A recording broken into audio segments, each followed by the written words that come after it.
Guys, IBM just reported earnings and they are up massively after hours because they reported their strongest revenue gain in 3 years. So stick around. Hey guys, welcome back to the channel. Thank you so much for joining me for another video. I'm Richard Allan. In this video, we're going to talk about IBM. First, I want to remind you that I am on the TipRanks YouTube channel. Top link will be in the description. Today in my Power Hour update, I post every Monday through Friday at 3 p.m. Eastern Standard Time over there on the TipRanks YouTube channel, just to give you the most up-to-date information before the market closes. And today we talked about Johnson & Johnson was one of the topics in news today, and they're threatening to file bankruptcy for part of their business because of this talcum powder, baby powder lawsuit that they had with asbestos being in baby powder years ago. And it was a big class action lawsuit. So that was some crazy news that we shared today. And the markets were, you guys know, if you looked at the markets at all today, they were absolutely bonkers. So it's cool to see IBM doing so well this last quarter. So let's jump right into this CNBC article. It says IBM shows strongest revenue growth in 3 years. They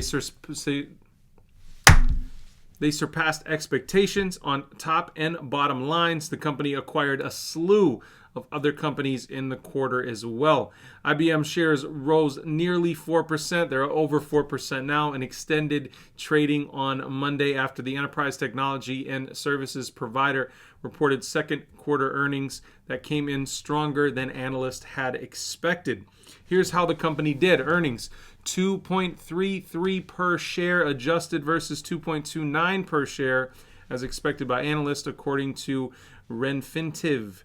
Revenue, $18.75 billion versus $18.29 billion as expected by analysts according to Refinitiv. Revenue grew 3% year over year in the quarter according to a statement. Fastest growth in 3 years as the company laps a quarter that saw meaningful impact from the coronavirus. In the previous quarter, revenue had grown 0.9%. The company reiterated its expectations that revenue will grow rather than decline in the full year. IBM's Global Technology Services segment containing managed services, outsourcing, and support delivered $6.34 billion in revenue. That was up slightly and above the $6.23 billion consensus among analysts polled by FactSet. The cloud and cognitive software service business, which includes Red Hat, contributed $6.1 billion in revenue, up 6% and more than the fact sheet consensus of $5.93 billion. The company's global business services consulting unit had $4.3 billion in revenue, growing almost 12% and higher than $4.03 billion FactSet consensus. Systems revenue, including hardware, came out to $1.71 billion, which was down 7%. Meeting the consensus. In the quarter, IBM said it was acquiring process mining software company MyInvenio, application management company Turbonomic, and Salesforce consulting company Wayegg. The company also announced 2-nanometer chip technology as well as new artificial intelligence features for the Watson Studio software for building models. Excluding the after-hours move, IBM shares are up 9% since the start of the year, while the S&P 500 index is up almost 13% over the same period. Executives will discuss the results on a conference call with analysts starting at 5 p.m. Eastern Standard Time, which is right about at the time I am recording this video. IBM comes with a smart score on tipranks.com of 9. They have a general consensus of a moderate buy with an average price target of $153.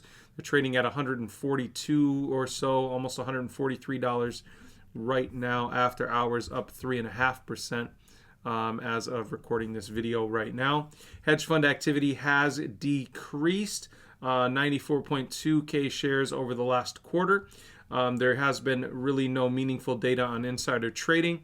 TipRanks investor sentiment is very positive for IBM, and the news sentiment is very bullish as well, actually 100% bullish. The technicals right now, both for the 200 and 20-day moving averages, are positive.